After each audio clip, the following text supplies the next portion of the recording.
In the previous video, we described the events leading to the Russian invasion of Ukraine and the situation developing on the battlefield from the start of the war on February 24th until April 7th.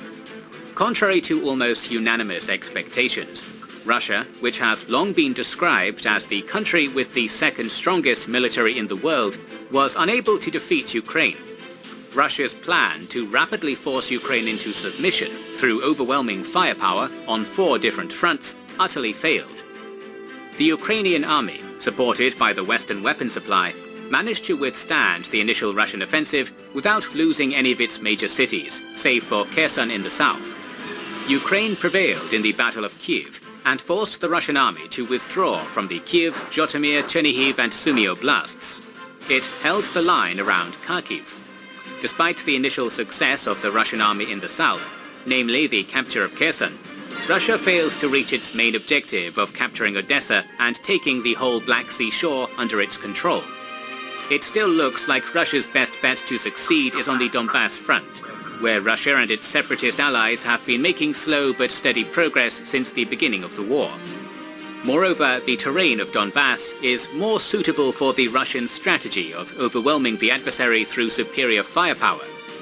In this video, we're going to discuss the second phase of the war in Ukraine and the beginning of the Battle for Donbass, covering the events of April 8th to April 30th. In the background, events of April 8th are concerned with Russian missile strikes on the village of Krasnosilka, northeast of Odessa, and on Kramatorsk, as the Russian Ministry of Defense claimed that it hit the training base of foreign volunteers in Krasnosilka with the Bastion missile system. In Kramatorsk, a Russian Toshka-U missile struck the train station, killing more than 50 civilians, who gathered there to evacuate to safer parts of Ukraine. Russian media and governmental sources attempted to deny their culpability, claiming that their army doesn't possess any Toshka-U missiles. But sources are clear that Russia operates at least a few. On April 9th, Putin appointed the commander of the Russian Southern Military District, General Alexander Dvornikov, to overall command over Russia's military campaign in Ukraine, probably hoping that this will improve the command structure. Dvornikov was previously the Russian commander in its Syrian campaign, and is known in some quarters as the Butcher of Syria for targeting civilian areas. Dvornikov was already the commander of the Donbass front, where Russia was making slow progress in the first weeks of the war. And since now Russia's focus was mainly drawn to this area of Ukraine, it was not surprising that he was appointed to this position.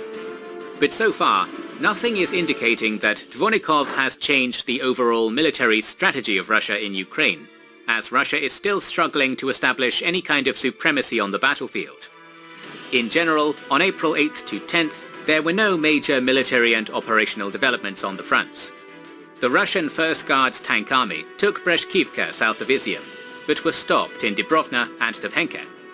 The 4th Motor Rifle Brigade made some gains towards Popasna, while the Ukrainian 21st National Guard and the 60th Mechanized Brigade counterattacked south of Kroy and made minimal gains there. The 80th Air Assault Brigade and the 35th Marine Corps units of the Ukrainian Army continued pressuring the Russian 33rd Motor Rifle Division, 255th Motor Rifle Division, and the 20th Guards Motor Rifle Division in Kherson Oblast. In Mariupol, the Russian army continued methodically destroying the city and decreasing pockets of resistance.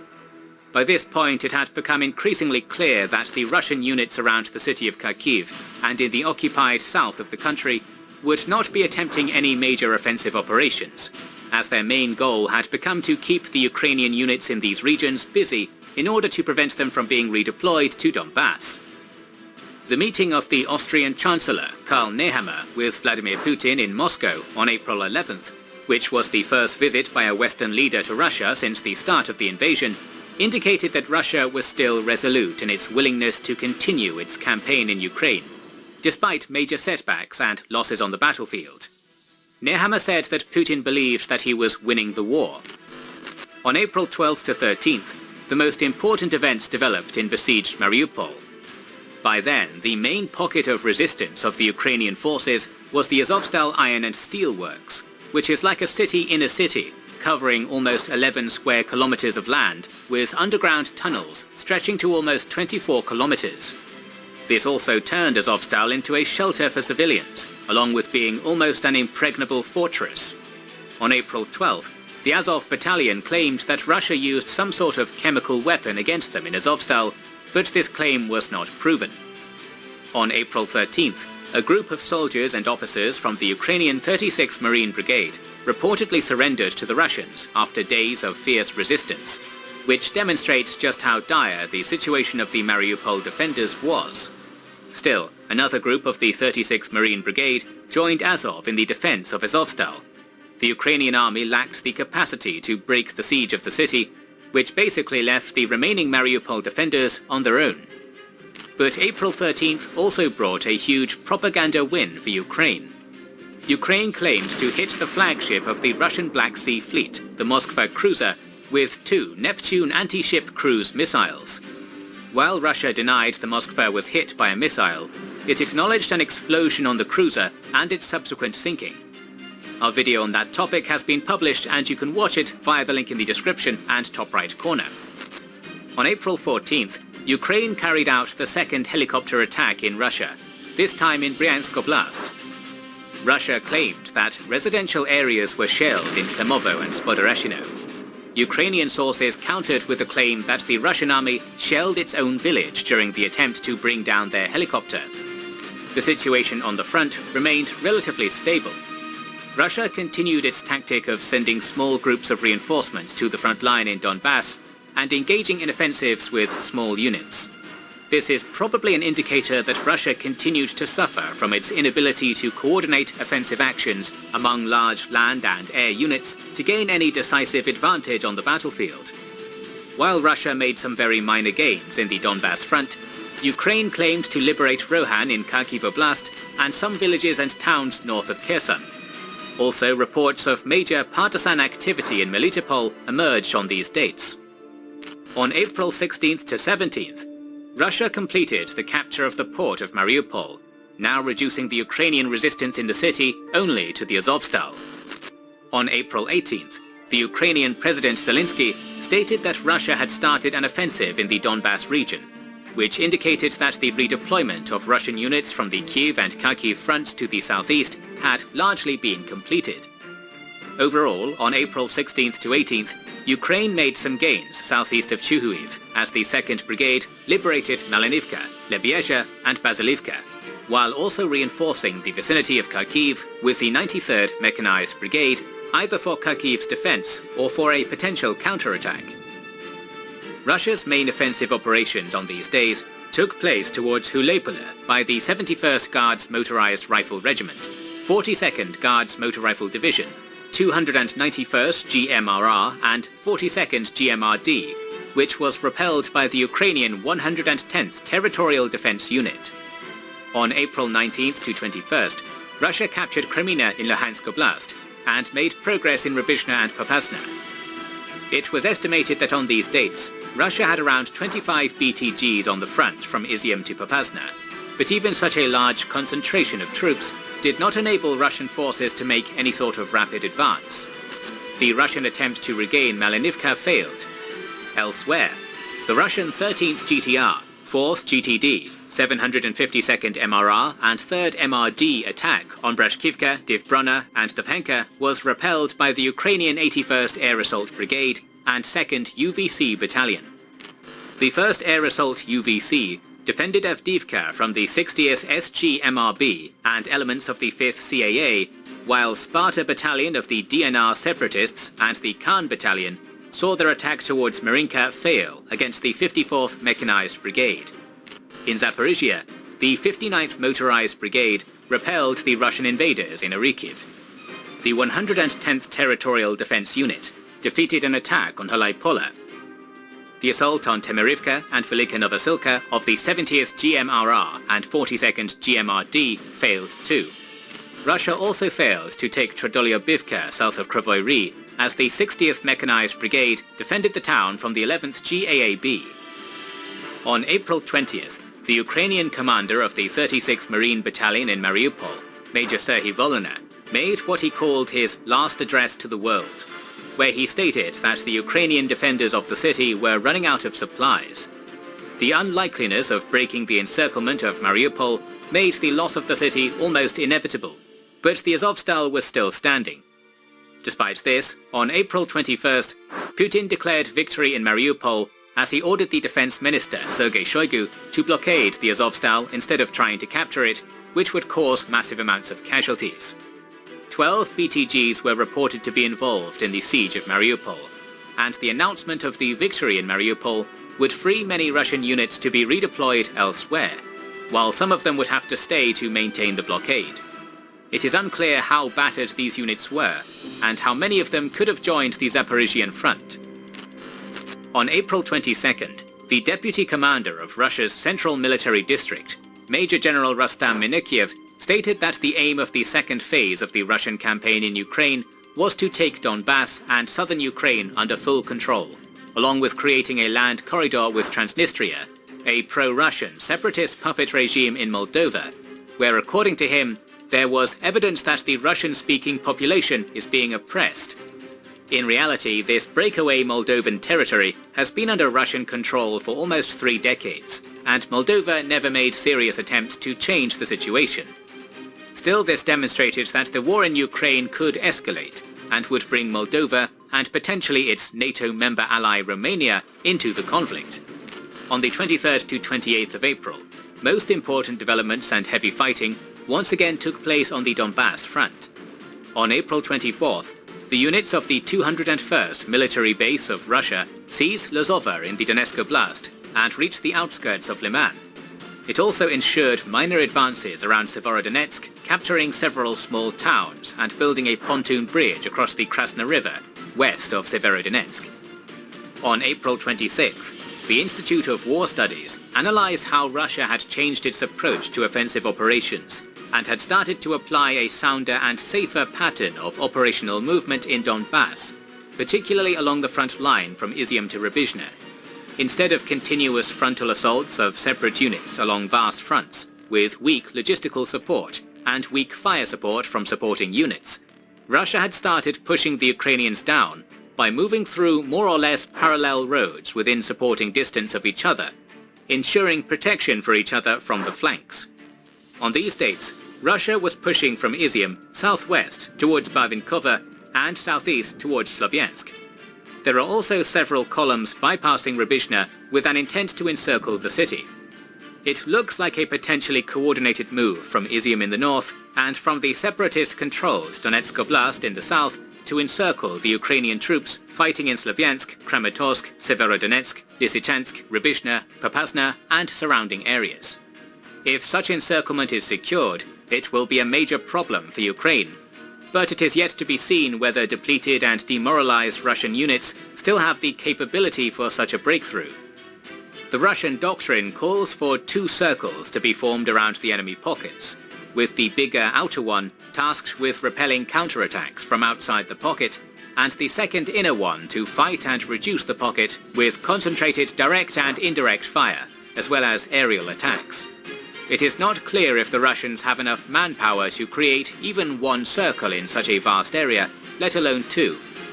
This, as well as the fact that the Russians made almost no progress in Zaporizhia, might make such an operation impossible.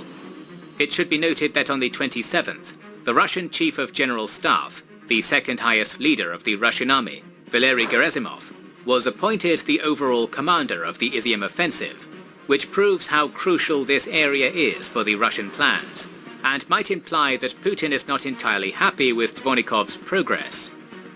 Meanwhile, the 239th Guards Tank Army and the 90th Guards Tank Division continued their advance towards Rubizhne, and it looks like they managed to push the Ukrainian defenders of the city to its south. The details of this battle are unclear, but a few Russian and separatist sources admitted that their side suffered massive losses, as the bad coordination between the infantry, artillery and air force forced the infantry to attack head-on. It is possible that the Ukrainians were able to retreat to their well-prepared positions in the southern part of the city. The Russian 57th Guards Motor Rifle Division and the 127th Motor Rifle Division kept on putting pressure on Severodonetsk and Lysychansk. The 150th Motorized Rifle Division had also made some progress in Popasna against the 24th Ukrainian Mechanized Brigade. The Ukrainian units around Kharkiv tried to conduct counter-offensive operations in the area and recaptured Kutuzivka, and looked to seize control of the E-105 highway, which is a vital supply line for the Russian Donbass offensive.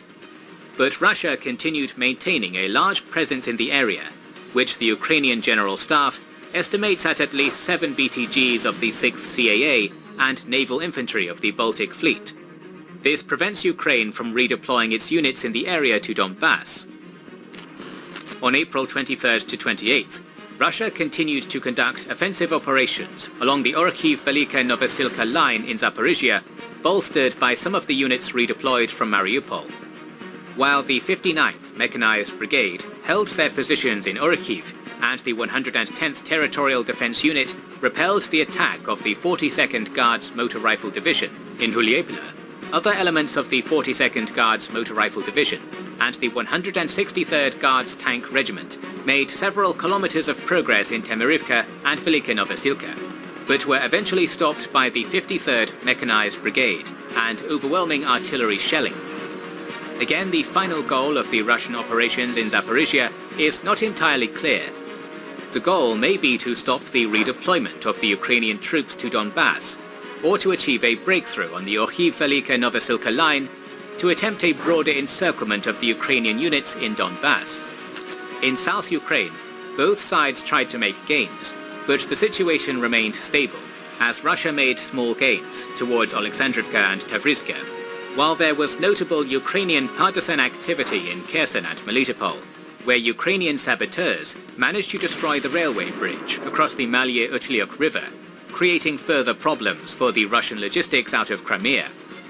Russia's main transport hub in the Kherson occupation zone, the Kherson airport in Chernobyivka, is under almost constant shelling by the Ukrainian army, as on April 24th, the Ukrainian officials stated that the 17th attack on Russian military infrastructure and positions in Chernobyivka has occurred, which makes it more difficult for Russians to resupply in the southern front. Despite the Russian declaration of victory in Mariupol, Russia continued its attacks in and around the Azovstal defensive perimeter. On April 25th, troubling news came from the Moldovan region of Transnistria.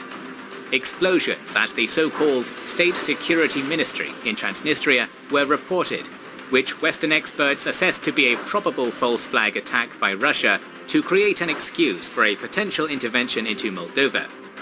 Russia maintains a military base in Transnistria with 2 motorized rifle battalions, which can act as a foothold for a potential attack on Moldova. But in total, Russian and separatist troops in the region probably amount to less than 7,000, which makes it unlikely to be used against Ukraine. The situation around Transnistria became even more complicated on the 27th, when Russia destroyed the only bridge connecting northern and southern parts of the Odessa Oblast, thus leaving the south portion with only one way to connect with the north, and possibly decreasing the chance of Romanian support for Ukraine. With the sinking of Moskva, it seems that Russia doesn't have the capability for a naval invasion of southern Odessa to link up with the troops in Transnistria, but it is a good idea to watch this developing situation. Russia continued to target transportation and urban infrastructure in western Ukraine, vital for the supply of its troops fighting on the front lines. Bellingcat reported that by April 24th, Russia had likely used 70% of its total precision missile stockpile, while Ukraine got a major boost on the diplomatic front. On April 26th, a meeting of defense ministers of NATO member states and its allies throughout the world in Germany resulted in important pledges about continuing and increasing military support to Ukraine. Moreover, on April 28th, the US Congress adopted the Lend-Lease for Ukraine. More and more artillery units, armored vehicles, tanks, anti-tank weapons, military aircraft, and other types of military vehicles and supplies are going to be delivered to Ukraine throughout May and June. In total, the US is planning to send $33 billion to help Ukraine, which on top of what was already pledged, is at least equal to the Russian military budget in 2022. Overall, throughout April, Czechia and Poland are reported to have sent T-72 tanks. Slovakia sent S-300 air defense systems. The US sent C-4 and M114 howitzers, Javelin anti-tank missiles, Mi-17 helicopters, armored Humvees, M1113 personnel carriers, Switchblade drones, Phoenix drones, and M18A1 Claymore anti-personnel mines. France provided Milan anti-tank missile systems and Caesar howitzers. The UK sent Starstreak anti-aircraft missiles and anti-tank missiles, while Germany has reportedly decided to give Ukraine Gepard air defense systems.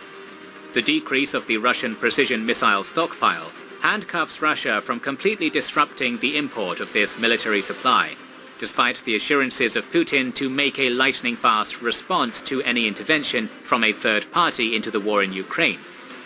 On April 29th to 30th, Ukraine continued its counter-offensive operations around Kharkiv. The 72nd Mechanized Brigade liberated Slatina, Prudianka and Lazova north of Kharkiv and continued its attempts to reach the border. This Ukrainian success might force the Russians to pay more attention to the defense of territories captured by them in the Kharkiv Oblast.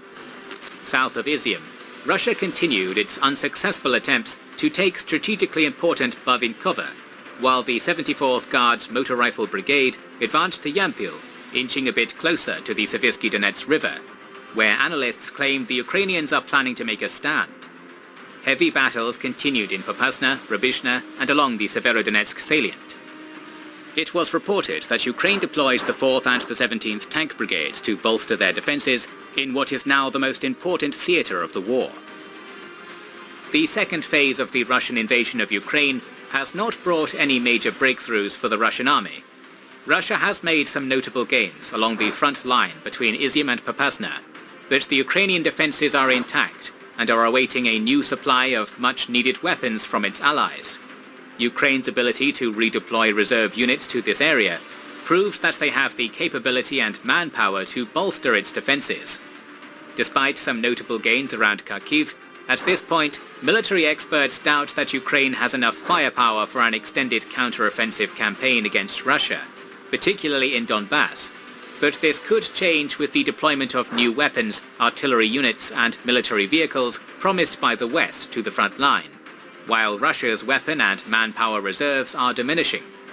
Military experts also note the increased importance of artillery, as it is being assessed as the primary reason why any of the sides have failed to make any major breakthroughs so far. Perhaps the import of modern and effective Western artillery systems into Ukraine could change the tide of the Battle of Donbass. Ukraine is becoming increasingly confident in not only withstanding the Russian offensive, but actually defeating them and driving them away, which is evident from the rhetoric of the Ukrainian military and civilian leaders, along with increased attacks on targets in the Russian cities of Voronezh, Kursk and Belgorod, where a number of military and infrastructure objects were hit. Belgorod in particular seems to be attacked every night, often by the Bayraktar drones. It is curious why Ukraine uses these drones in this manner, but even though Russia claimed that 4 of them were destroyed in the last days of the month, it is clear they are getting some results.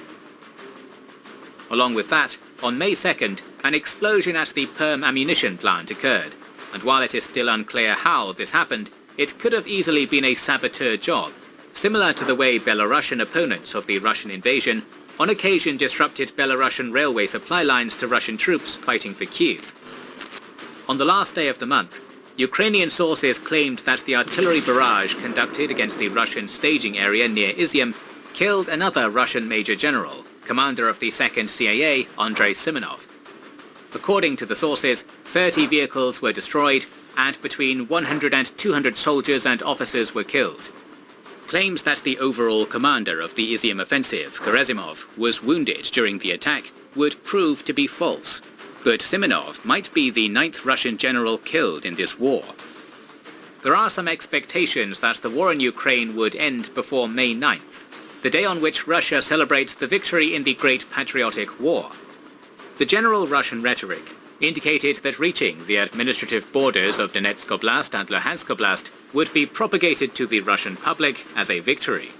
But so far, nothing indicates that Russia is going to have any major breakthrough at the beginning of May.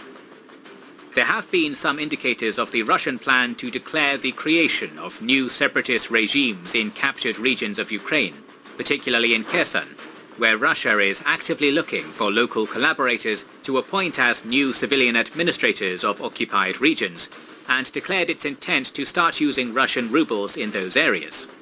However, the low-level insurgency, as well as the continued protests of the locals of Kherson Oblast, makes this referendum seem far-fetched. Russian manpower and weapon supply continues to diminish amidst fierce Ukrainian resistance. According to the British Defence Secretary Ben Wallace, Russia has lost 15,000 troops throughout the war by April 25th. Oryx military blog provides documentary evidence to the destruction of 600 Russian tanks, 1,207 different types of military vehicles, 71 command posts and communication stations, 12 heavy mortars, 162 pieces of artillery, 64 rocket launchers, 20 anti-aircraft guns, 55 surface-to-air missile systems, 26 military aircraft, and 39 helicopters. In comparison, Ukraine has documented losses of 145 tanks, 338 military vehicles, 53 pieces of artillery, 16 rocket launchers, 5 anti-aircraft guns, 42 surface-to-air missile systems, 20 military aircraft, 5 helicopters, and 7 Bayraktar TB2 drones. Remember that these are only losses which have video or photo evidence, and undoubtedly there are much more on both sides. There have been no recent reports of manpower losses by Ukraine. On April 16th, Zelensky claimed that 3,000 Ukrainian soldiers had been killed during the war. But since both sides tend to downgrade their losses, the Ukrainian casualties are probably much higher. It is worth remembering that, unlike Ukraine, Russia has not declared martial law and mobilization, which puts some limit on the personnel they can deploy in the war. There have been some rumors about Russia's preparation for mobilization in an attempt to compensate for its manpower losses. So far, Russia has denied these claims, but some expect the Russian government to engage in false flag attacks on its own territory, to blame the Ukrainians for it, and get an excuse for mobilization of its population on the pretext of protection of the motherland against foreign incursions. Continued gas and oil export, including to Europe, still helps the Russian economy to stay afloat and fund its war efforts. But amidst pressure from Ukraine, USA and UK, the European Union has been pondering the ban on oil imports as part of its 6th sanction package. At this point, Russia supplies 26% of the EU's oil imports, and despite opposition from Hungary, Austria and Slovakia, on May 2nd, it looked like the EU had been able to reach a consensus among its member states to adopt an oil ban on Russia. Russia also supplies 40% of the EU gas imports, and has demanded the payment for its gas in rubles. Publicly, many European politicians dismiss this demand as blackmail, and state that they're going to pay for the gas in euros. But Russia has already cut the gas supply to Poland and Bulgaria as a sign of its resolute stance on this issue. Since Europe is so heavily reliant on Russian gas supplies and does not have an immediate solution to potential gas shortages, it is yet to be seen how they're going to proceed. It was reported that several European gas companies are looking for ways to pay for the gas without breaching the sanctions regime, and the EU has pledged to provide more detailed guidance on the payment scheme to the European gas companies, which would not be in breach of sanctions. We're going to talk about the 3rd month of the conflict in the coming weeks, so make sure you are subscribed and have pressed the bell button to see it. Please consider liking, commenting and sharing.